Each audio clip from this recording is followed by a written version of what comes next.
So Vince, thank you so much for sitting down, my friend. Hey, thanks so much for having me. Appreciate it. Thanks, man. So, who's the man behind Pi?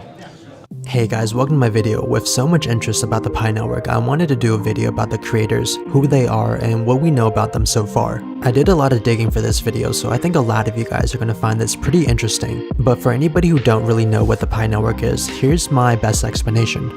You can say that the Pi network is a decentralized cryptocurrency platform that is pretty much a more practical version of Bitcoin.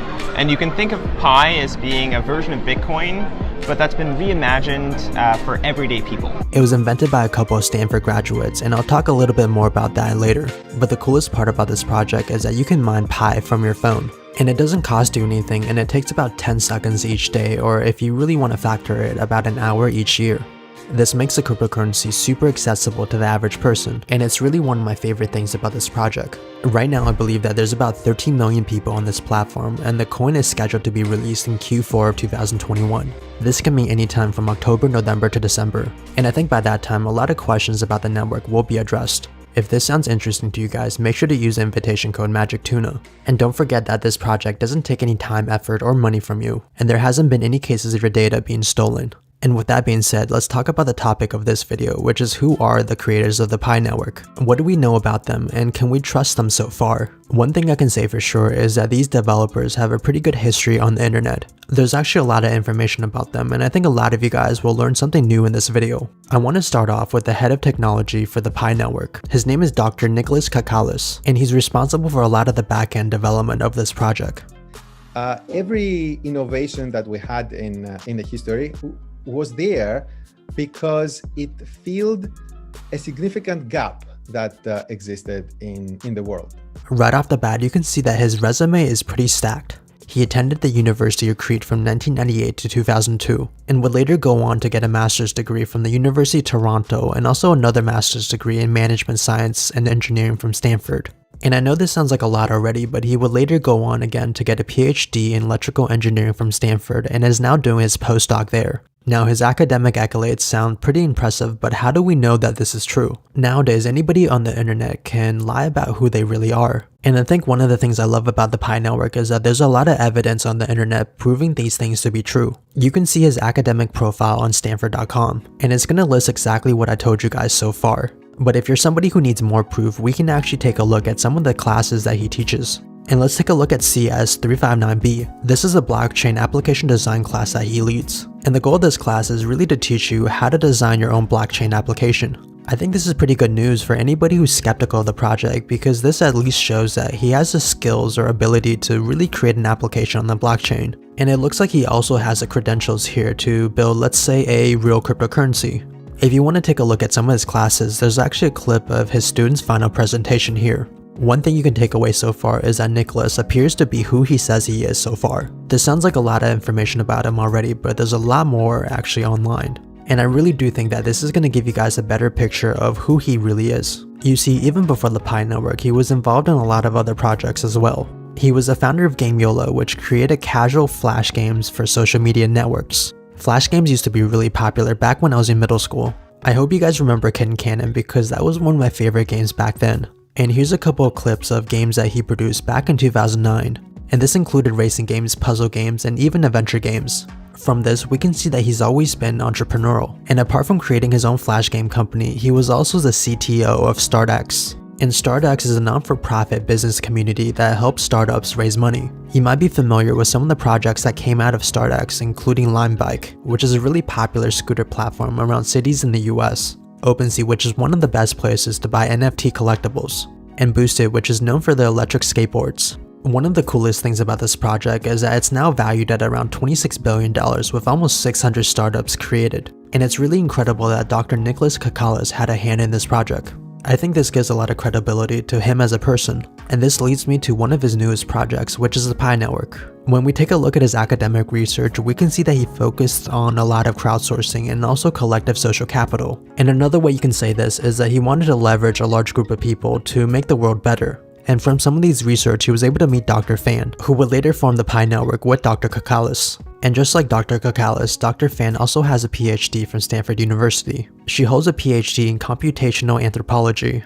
This is actually the first time that I've ever heard this term, but it's basically the science of how human behavior patterns change in time and space. I'm guessing she builds a lot of computational models on how a group will behave. And this applies a lot to the Pi network because they're basically trying to get people to buy, exchange, and use Pi coins. And how we use these coins will ultimately decide on the price and whether or not this whole project will succeed. She plays a pretty big role in expanding the Pi network both in Asia and also in America. And before the Pi network, she also founded her own business. She worked as the CEO of Marriott Hub back in 2017. The company was able to receive about $100,000 in funding. She designed a Chrome extension that helped you email multiple people. Basically, instead of emailing one person at a time, you can email 1,000 people at once. And if you want to learn more about this, here's a quick clip or YouTube video of how this system works. This tells me that she has a strong entrepreneurial spirit just like Dr. Nicolas Kokkalis. And one of the more interesting things that I found when I was doing research on her is really another company that she started. Right now, she's listed as a CEO of a company called Social Chain. And it looks like to me that this is actually the company behind the Pi network. And I'm really curious to see what happens in the future. The last founding member of the Pi network is Vince McPhillip, or the head of community for the Pi network. And similar to the other members of the Pi network, he also has a strong academic background. He graduated from Yale University with a bachelor's in political science. And just like the other members on this team, he also had his own business projects as well. He started his own wellness program called Wellwin. And although I couldn't really find too much about the project today, I did see that he worked for a non-profit consulting company. The company's called Bridgespan Group, and he likely worked as a management consultant for the company. And the goal of Bridgespan Group is trying to help non-for-profit companies become more efficient. This includes gathering as much data as you can on the company, trying to reduce costs, and also focusing on areas for that company to improve.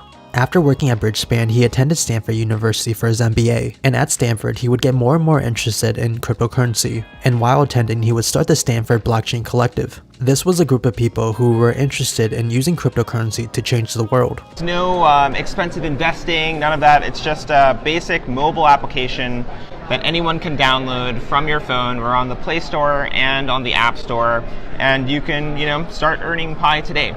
And this group would eventually grow to about 750 people. And today he still sits with Dr. Nicolas Kokkalis to manage the group. So far, I think I can paint a pretty good picture of what happened. It looks like to me that Dr. Nicolas Kokkalis and Vince McPhillip met at this group, and Dr. Nicolas Kokkalis and Dr. Fan met during the research project. And since all three of them were interested in using cryptocurrency to change the world, they came together and created Social Chain, and under Social Chain, they created the Pi network.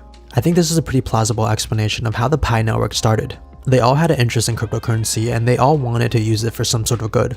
And the project seems pretty trustworthy right now, especially in the hands of these people. I will have to say that Vince is no longer with the project. This happened on February 2nd, 2021, and there's not a lot of explanations about this. All we know so far is that it might involve some sort of litigation case. And whatever happens, I'll try to keep you guys posted. But what I do know so far is that with his departure, it looks like Christina Birch will be the new marketing personnel for the Pi network. She's the founder of the Roy G. Biv Collective, and her latest project is the Pi network. She served as a former senior vice president of creative advertising for Sony. And it looks like her company helped promote films like Spider-Man, Jumanji, and even Transformers.